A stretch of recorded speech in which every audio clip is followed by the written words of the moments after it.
Hello, everybody. Welcome back to another chat with yours truly, Patrick. um, I've been reading this book, this series by Lois McMaster Bujold, and this book was also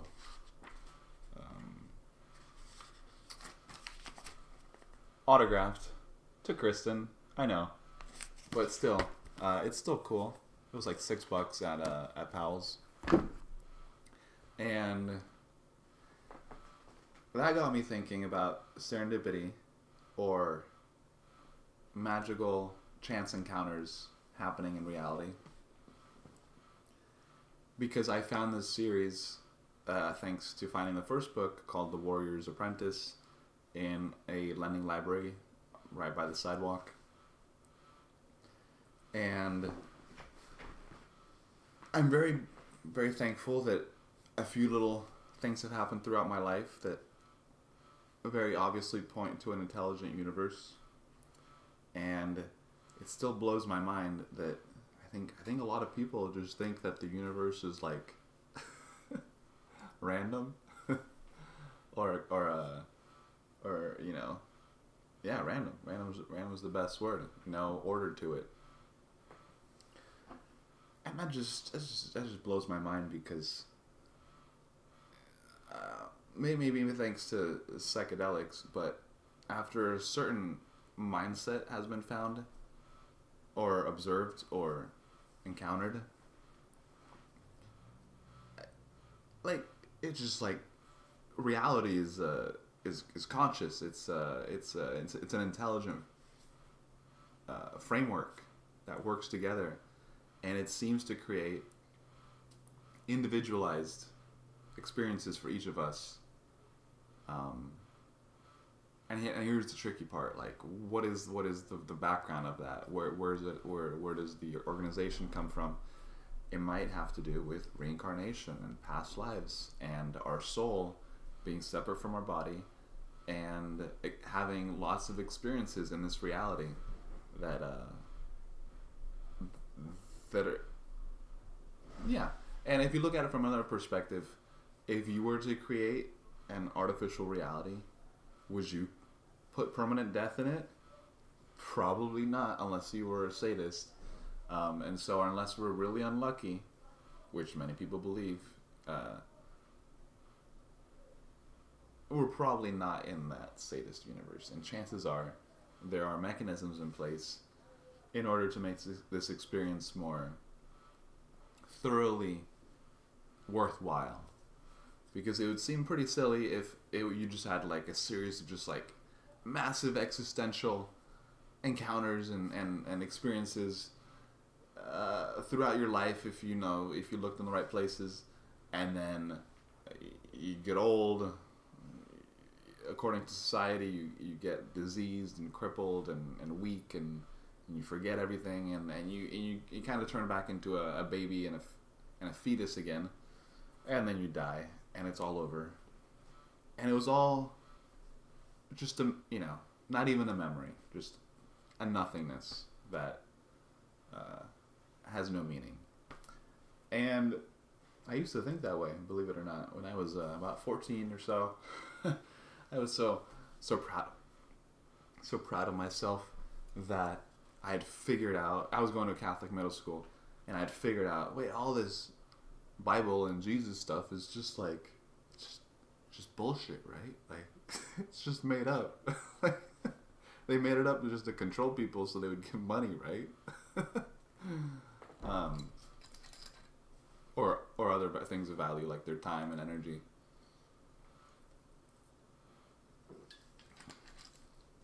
But of course, luckily, wisdom is more of a wave rather than an upward ascent all the time. Because I used to be an atheist. I used to think that I guess no, it would be at the bottom of the chart.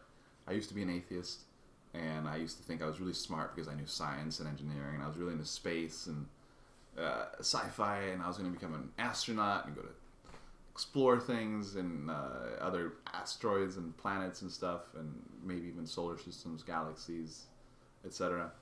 Um, and eventually I realized that, wait, like, uh, um, reality, there's a deeper level to reality, right? Where dreams come from, perhaps. That could be a powerful indicator of where this originates, or where this higher level consciousness might originate or be traceable through. It's hard to talk about these things.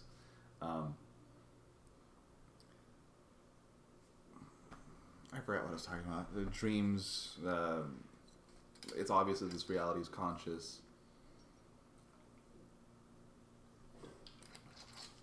Well, I used to be atheist, and I was pretty depressed deep down because I thought that I would just die, and it was all for nothing. It's essentially no continuation, no follow through, no.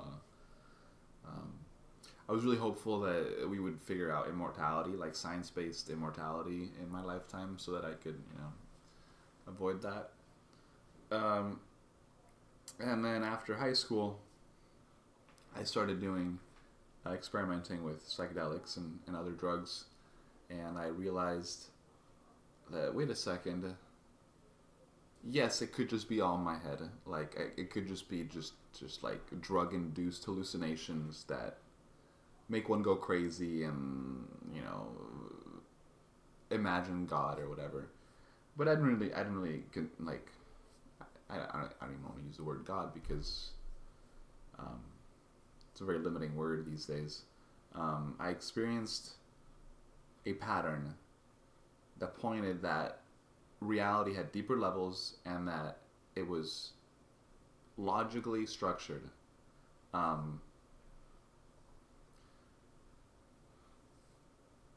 Let's see. Like, for example, a really powerful experience happened in Eugene when I was living in Eugene. I lived there for like a year and a half or so, and I lived in a 3-story house that was divided into 3 levels.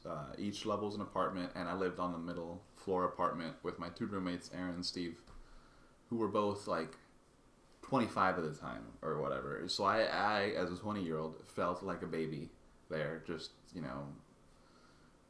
of course, 25 now, it feels like a baby too. So how perspectives change. And there was a back porch and a backyard at this house. And one day I was just bored and exploring and probably stoned or something. And I went down below the back porch, and there was just a bunch of junk because lots of roommates had gone through, and it's a college town, so this house had been rented out to different people every semester or a year, or every couple of years at least. And there was a box of old books and things, and on top was this book. Oh, this is so crazy at the time. I was like, I found a book. The book is called Infinite Love is the Only Truth. Everything else is illusion. And it was by David Icke, of all people, the reptilian guy. And this book was so great. Like, part of it was pretty crazy, and I couldn't get into it because it was all about the mind control matrix of reptilians and all this stuff. But the other stuff was talking about how possibly the energy of the universe could just be love, and if you probably meditated and worked with this energy, you would just bring abundance and joy into your life. That was probably the gist of it. I barely remember it at all. I remember the title and the experience of finding it, and that the book contained lots of pretty good spiritual wisdom that kind of set me on the road towards better literature, so to speak. And just, I've been very, for some reason, the universe knows that I love wandering around the city or just exploring, and so it loves presenting me like free boxes with stuff. I remember one time I needed glasses really bad, and I didn't want to go to the eye doctor, and there was a free box outside my apartment, literally like 50 feet away, and inside, oh, I have to show it to you 1 second.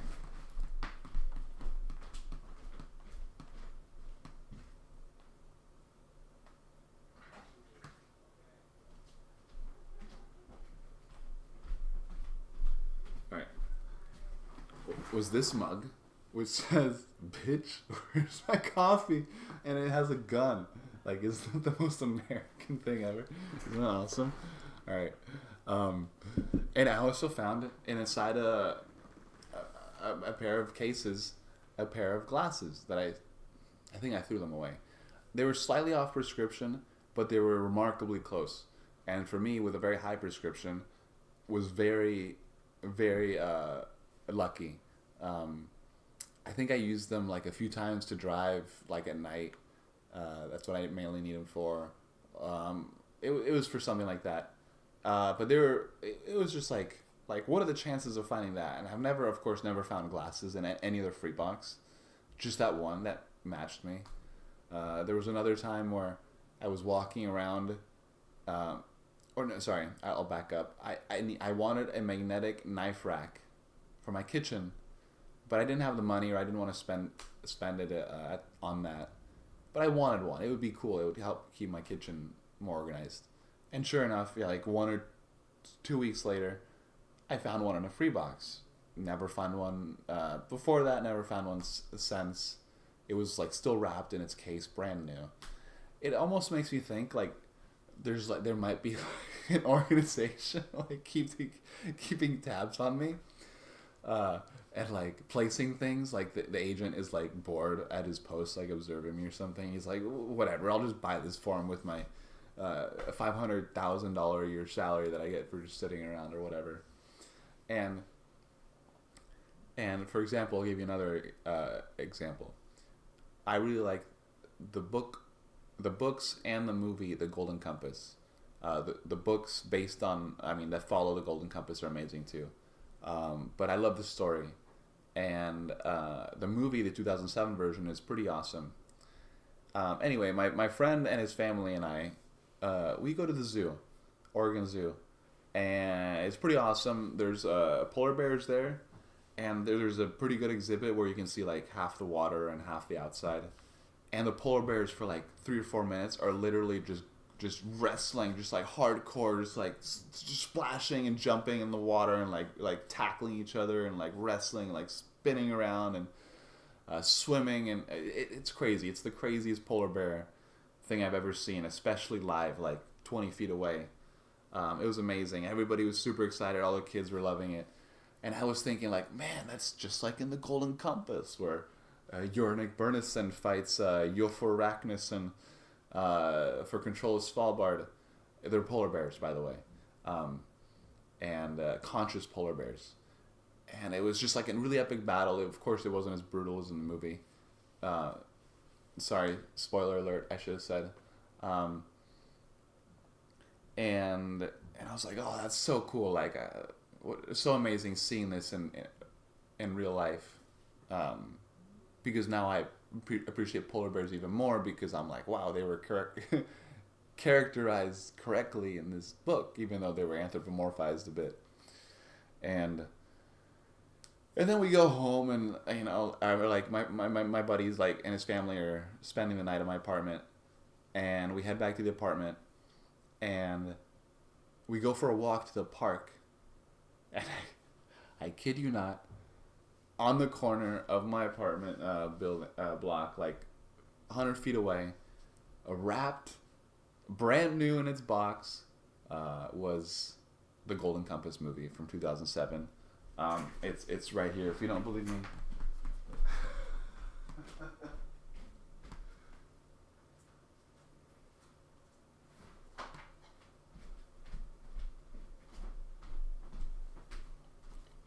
See? In its plastic. And my friend was like, oh, you're right, this is awesome. Can I have that movie? My kids love it. or will love it. And I was like, no, sorry, I'll get you another copy, but this one I'm keeping because this is evidence of the magical nature of reality. Or alternate theories, but that's the most likely one in my opinion. I think reality is just a lot more flexible than we think, and if the purpose is more or less, I don't want to say noble because I don't think it's based on such polarities. I would say maybe it's just if the idea is fun. Like if it's fun, then the universe is like, heck yeah, let's go for it. Or if it's exciting, maybe if it's got good energy, or at least a large amount of energy.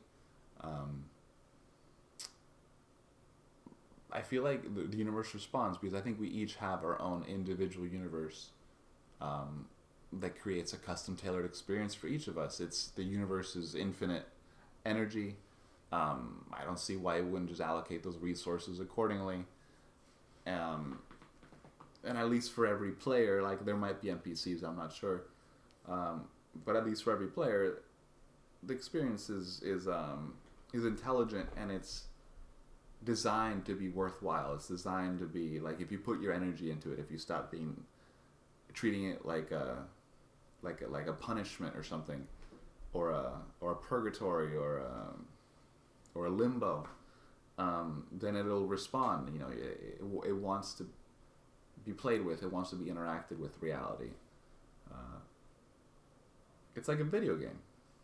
You know, you got to play the game, and it's actually Grand Theft Auto 5, which helped break me out of my depression and helped me face reality and appreciate reality more because I realized that I could just treat reality like a video game, and it wouldn't be as overwhelming as the impression I had of reality when I was younger, where I had all these illusionary pressures put on me by society and parents and institutions and these things. And so I was way overwhelmed by reality because my imagination is really powerful. It can get out of hand if I don't rein it back. So I would catastrophize and always think of what could go wrong with everything. Part of the problem was also I was probably not eating enough fat, so my brain was just like anxious all the time because it was starving.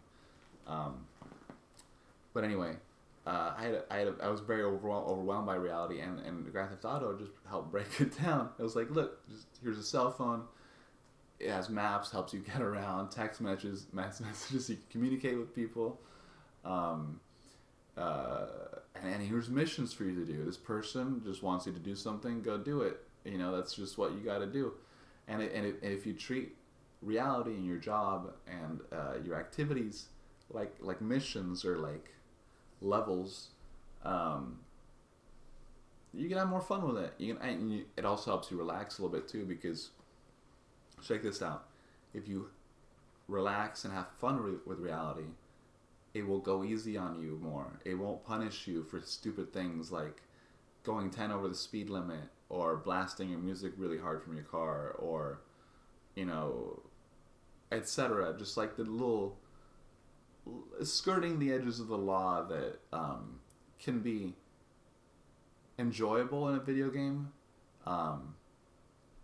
and safe in reality if done with conscious awareness.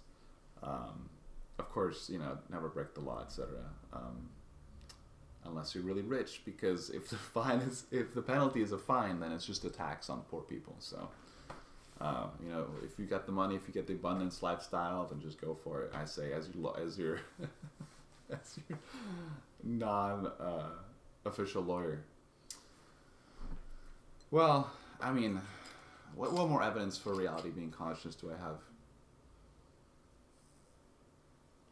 I mean, there's the classic story of when I found weed in Switzerland, which is, I think, one of the most magical stories I have. And of course, I can't tell it to everybody because people who don't smoke or don't participate in that culture probably don't understand like how important this experience is for me. So I'll tell you, and it's the last thing before I go and play some Overwatch Stadium. Um, so I was in Switzerland visiting my family, my father, my grandmother, um, and I think it was 2017. And I was 3 weeks into being there in Switzerland, and it was like 3 or 4 in the morning. Um, and I still had really bad jet lag, which is crazy because 3 weeks, that's a long time. So I must have been not like trying to get rid of it. I must have been feeding into it, just waking up super late and going to waking up super late and going to bed super late, I guess. Anyway, it was 3 or 4 in the morning. I was playing World of Warcraft on a private server. I think it was Atlantis, maybe. I don't know. And I was just there and just like depressed and just like like, man, this sucks. I wish I was stoned. It'd be so much more fun right now. And I didn't know anybody in Switzerland who sold, and I didn't have the attitude at the time to just go out and find it. I was a bit shy, basically. I was just like shy and unexperienced, and I just didn't know how to go about it, and I just didn't know what to do, and I hadn't even Googled it yet, how to find it in Switzerland, because it's illegal still, technically. And I was sitting there on the computer, and on my computer was right next to the little window in my childhood bedroom in my dad's house. And the window faces out onto a courtyard of the town church, like the old town church of like the old town center is right outside one of the oldest houses in the little town. It's pretty awesome. And the church is across the courtyard. And I hear a really loud thumping from a bass sound system in a car. And I'm just bored. I'm just look over and I see a car like pull up in front of the house and in front of the, there's like apartments and stuff around. And these two drunk guys get out and they like hug each other and they say bye and like Swiss German like really loud, like obviously wasted, just got back from the club. It was Saturday night or Sunday morning at this point or something, maybe Saturday morning. And I'm just like, oh man, it seems like they had a good time. Good for them, like those are my thoughts. Like, I used to go to clubs occasionally and it's a good time. So I'm glad somebody was having fun at least. And I'm just watching because I'm bored, and the lights off in the room, thank goodness, so they can't see that they're being observed. And they walk over across the street, across the little courtyard to the side of the church, which is a very unnatural place to go because it's way out of the way of like the little paths and things. And one of them like kneels down to tie his shoe. He's like tying his shoe for like a few seconds. And I'm like, that's the most suspicious thing I've ever seen in my life. What are they doing over there? And I'm thinking about it, and I'm like, there's some rocks over there. What if they hid something? What if they hid some drugs? What if they hid some weed? And I'm thinking, oh man, there's no way. There's no way that is able to happen to you. That you are not that lucky that somebody would go and hide weed under a rock in front of you.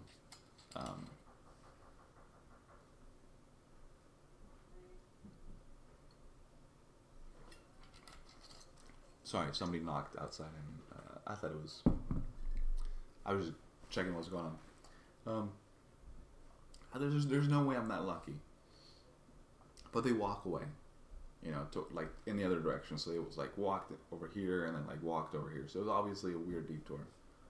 And I'm like, well, what if you just went out there and checked? What's the worst that could happen? They could spot you from like their apartment or whatever, and then beat you up. There could be nothing, which would be disappointing. But at least I went out there and looked, right? And so it took me a long time to actually build up my courage to go out there and to go outside at night and look under a rock. But after about like an hour, I didn't just do that. I probably like played some video games and watched some stuff and thought about it. And eventually, after about an hour, I was like, okay, they haven't come back. Hopefully they're like in bed or whatever. And I was thinking, you know what? They look pretty young. A lot of younger people still live with their parents. They were probably hiding it from their parents if they were hiding something there, because they obviously didn't want to get caught with weed or whatever. And so eventually I go out there real quiet, real sneaky like, and I go over to the church and I look around, and sure enough there's these big flat river stones, and I spot this obvious big one with like a Swiss flag on it, and I lift it up, and underneath it there's a Ziploc bag with just a giant crystally nug of just like the most primo hydroponic shit I've ever seen in my life. It was just like magazine grade bud. And I have to tell an additional story after this, sadly, because it's there's a sequel to this, which is very important. But maybe I'll tell it another time. Yeah, I'll tell it another time. If you want me to tell the sequel, let me know in the comments. So I find this huge nug, and luckily I had picked up paper, like joint papers, and filters, because I like just hopeful that I'd find something, which is good thinking me, and so I rolled the best, happiest joint of my life on my dad's back porch, and really enjoyed myself. And I was like, oh, the weed's pretty good in Switzerland.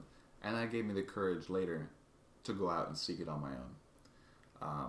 But yes, that experience of finding that nug was, I think, very, very lucky. You know, like, when has that happened to you? You know, and let me know in the comments if that has happened to you.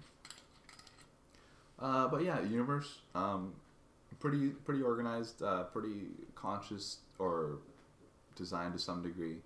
It gets better. I can talk about this all day. How our lives seem to be organized towards our spiritual learning and enjoyment, and physical and mental, because it's all connected. But anyway, thanks for listening. Have a good night.